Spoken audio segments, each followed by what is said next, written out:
O Brasil aqui está com a camisa uniforme azul, tá? Porque eu vou colocar o Chile aqui no final. Então o Chile está de vermelho. Primeiro, a seleção jogou como vinha jogando, um esboço do que foi o São Paulo do ano passado do Dorival.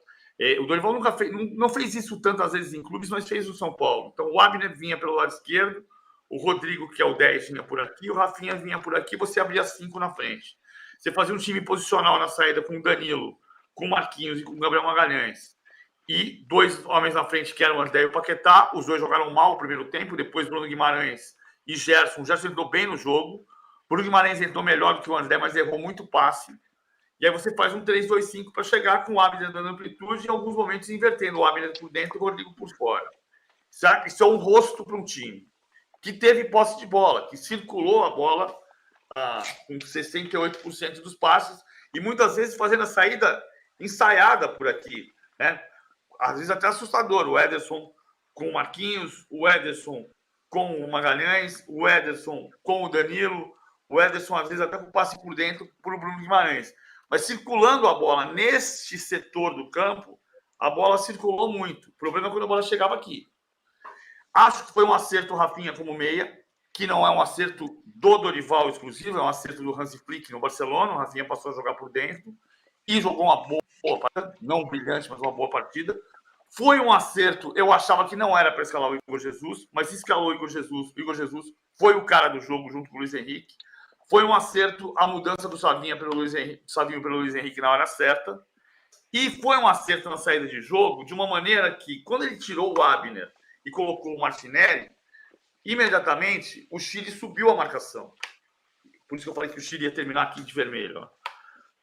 E aí você teve o Chile marcando muito a saída de bola na parte final do jogo, que é a bola que sai do Ederson com um passe longo, para chegar aqui no Martinelli, que entrou de lateral esquerdo, que foi a agressividade de lateral esquerdo. E assim, com a capacidade de passe na defesa, saiu a jogada do gol. O Martinelli recebe as costas da primeira linha de marcação, com o passe do Ederson, o Brasil quebra a primeira linha de marcação, o Martinelli carrega até fazer o passe para o Bruno Guimarães. Eu acho o Bruno Guimarães um grande jogador, embora não tenha tão bem na seleção. Ele domina e vai fazer o passe para o Luiz Henrique. O Luiz Henrique fazer o corte e finalizar. O problema da seleção brasileira não é falta de talento. O problema da seleção brasileira tem sido falta de trabalho. E mais por culpa da CBF do que da comissão técnica. Agora, PVC, já que você citou a CBF aí, como é que tá esse clima tenso? Porque teve funcionário que teve salário cortado? Teve. Ontem o clima na CBF era péssimo porque alguns funcionários descobriram, na hora de receber o salário, teve funcionário que teve R$3.000 cortados do seu salário, teve segurança que teve 300 casos do seu salário, R$300 para um diretor não faz diferença, R$300 para um segurança faz diferença.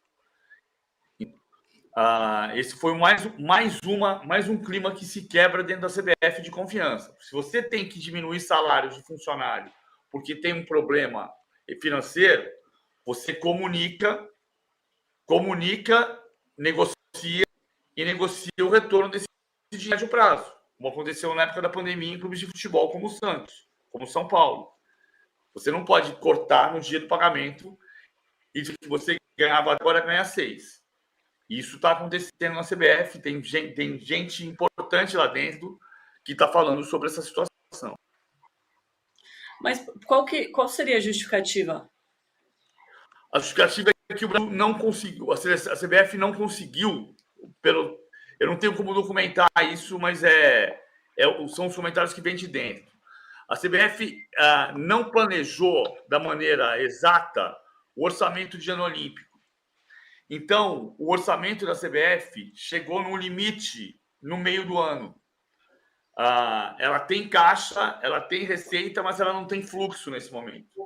Então, ela tem uma dificuldade que está significando cortar em viagem, cortar em hospedagem, cortar em pequenas despesas. O que não pode ser pequenas despesas de quem tem grandes despesas, como é o seu orçamento pessoal de um funcionário. Pelo menos não sem comunicar e negociar. Mas que loucura, né? Muito grave você cortar salários assim, sem explicação, sem nada. É muito, muito esquisito, hein? São os relatos que eu tenho dentro da CBF. A gente já falou aqui, executivos estão em clima de insegurança. Isso já faz um tempo. Isso está acontecendo agora. Enfim, a gente viu na semana passada o documento que foi assinado por 8 dirigentes, 8 executivos, incluindo Dorival Júnior e Rodrigo Caetano, dizendo que o presidente é de a paz e confiança. Para você precisar dizer isso num documento assinado por 8 executivos, é porque não é. Ô, PVC, sua internet, para variar, tá picotando. Dá um reboot aí. Enquanto isso, o Hernan traz bastidores dessa compra do Hugo Souza, prevista com pagamentos parcelados. Eu amo o Corinthians, que é tipo a gente, né? Hernan vai comprar um sofá e compra parcelado para garantir que vai conseguir pagar. Mas era pela minha apuração, e isso eu falei com algumas pessoas do Corinthians, era algo que já estava previsto no contrato do empréstimo, né? O Corinthians fez o empréstimo do Hugo Souza quando Carlos Miguel foi para o Nottingham Forest. Eu me lembro de falar várias vezes aqui no de primeira, olha, o Corinthians está de olho em 2 goleiros, vários nomes eram citados, aquela coisa toda. Era Santos, que estava no Fortaleza, no banco do Fortaleza, e Hugo Souza, que estava num clube lá de Portugal, emprestado, né? Pertencia ao Flamengo. E aí chegou-se ao Hugo Souza um empréstimo num valor pago e o Corinthians, para jogar contra o Flamengo, pagou R$ 1 milhão, né, aquelas multas e tal.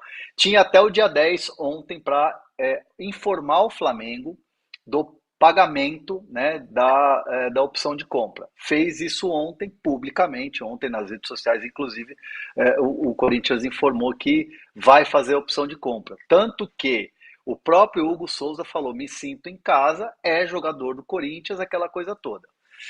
Só que o Corinthians entende que está lá no contrato que vai pagar parcelado, 800 mil euros, 200 mil euros agora no dia 1º de janeiro de 2025, no meio de 25 mais 200 mil euros, são 4 parcelas, aí dia 5 de 2026, janeiro de 2026, e uma outra no meio de 2026, então 4 parcelas de 200 mil euros. Aí tem uma questão, né, e aí eu vou beber da fonte dos colegas que cobrem o Flamengo no dia a dia, que o Flamengo quer esse pagamento à vista. Então há uma questão ali que os 2 clubes vão ter que se acertar.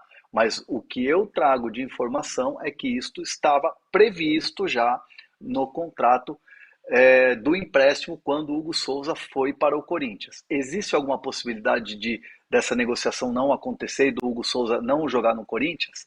Chance zero. O Hugo Souza é jogador do Corinthians, já foi informado, é uma questão de acerto ali, de ajustar esse formato, mas o que me contam lá do lado do Parque São Jorge, lá dos lados do Corinthians, é que esse parcelamento já estava tudo certo em contrato, ou seja, ali é Augusto Melo Landim que vão se acertar, mas o Hugo é jogador do Corinthians.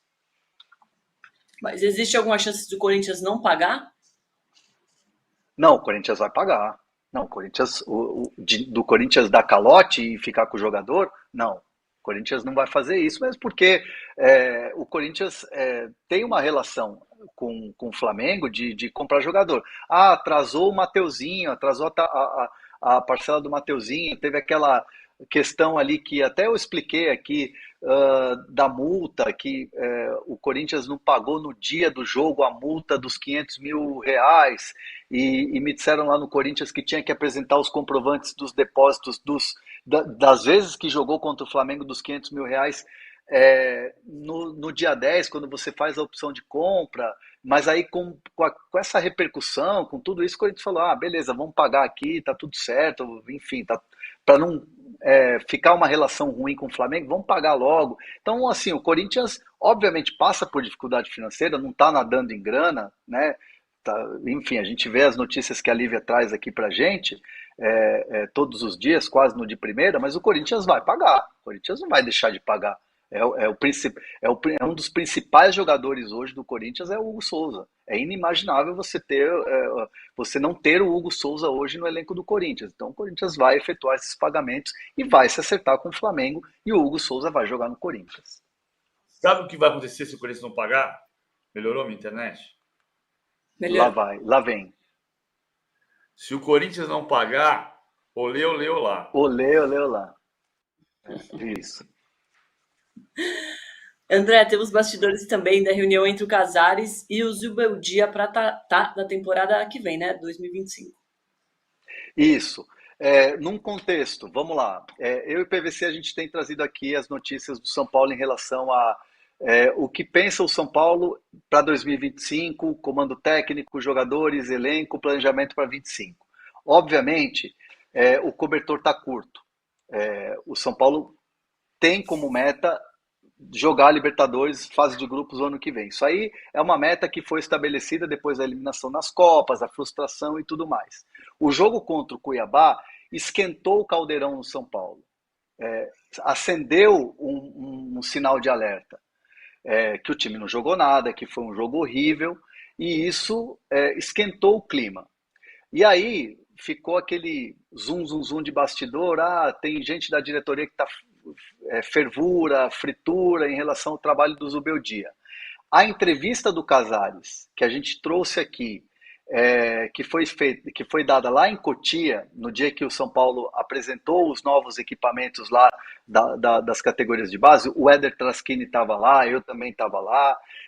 O Casares fala: não existe fritura. O Zubeldia falou comigo hoje de manhã, ele vai para Cuiabá, mas o futebol é dinâmico. O termo "o futebol é dinâmico" deixa uma dúvida e deu muita gasolina na fogueira. Colocou gasolina na fogueira. Então a torcida ficou naquela coisa, estão realmente queimando o Zubeldia. Depois da derrota, o caldeirão pegou fogo. Então o Casares decidiu, ele, pela entrevista, por todo o noticiário, conversar com o Zubeldia a portas fechadas, falar para o Zubeldia o seguinte: Libertadores, como você sabe, como você disputou a Libertadores e sabe o ambiente que é com o São Paulo, um tricampeão da Libertadores, a importância que é para o clube, o São Paulo precisa classificar para a fase de grupos. É importante para o ano de 2025. Então, o São Paulo coloca como meta classificar para a Libertadores. É importante.